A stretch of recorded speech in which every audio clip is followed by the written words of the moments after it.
Okay, so I don't know much about treasury bonds, stocks, bonds, yields.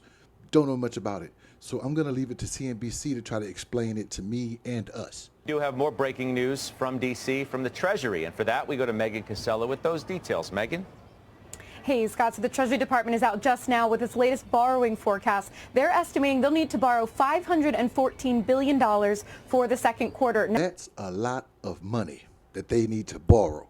How much higher is that they need to borrow than the initial forecast that they had in February? Now that is $391 billion higher than the initial forecast from February. And what did the Treasury Secretary say that was due to?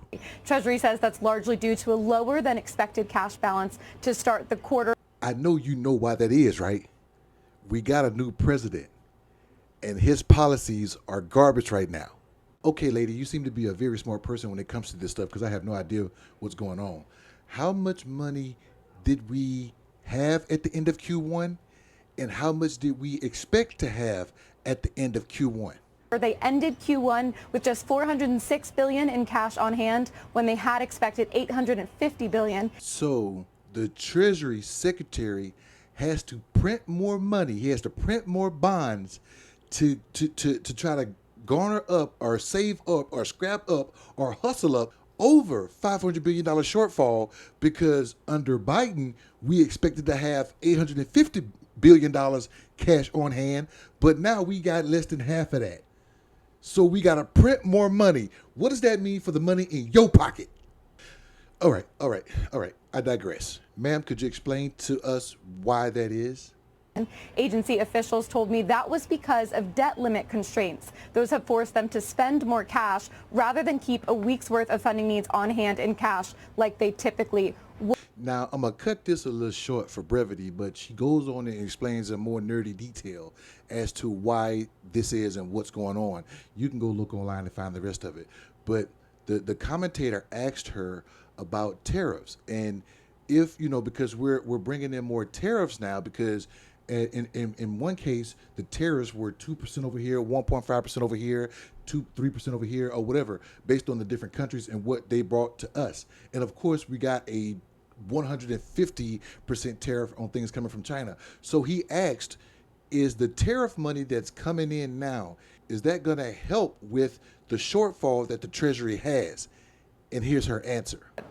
It's possible we see that in the future. I think it's a little too early to see that now. Agency officials were asked about that, and they said all of their forecasts, while they don't get into individual line items, do take into account the forecasted tariff revenue. But that $554 billion for the next quarter, that takes into account that there will be some increase in tariff revenue. They still think they would have to borrow that much.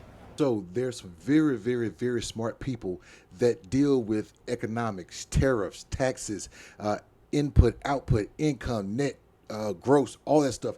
A lot of other terminology that I have no idea what they're saying. But even when calculating his tariffs, they still had to borrow, or they still have to print more bonds to cover the shortfalls.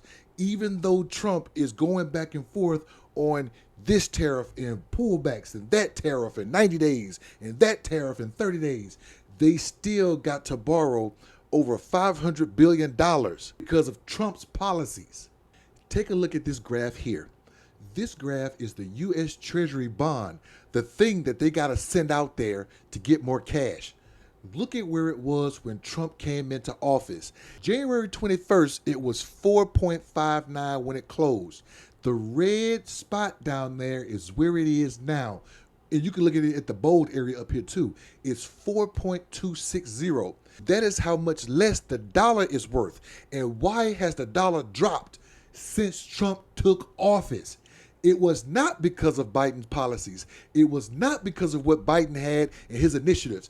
They go and show you that they expected to have $850 billion on hand, but now they got less than half of that. So they got to go and print more money just to cover a week's worth of debt that we can't cover. So they got to go borrow more money, all because of Trump's policies.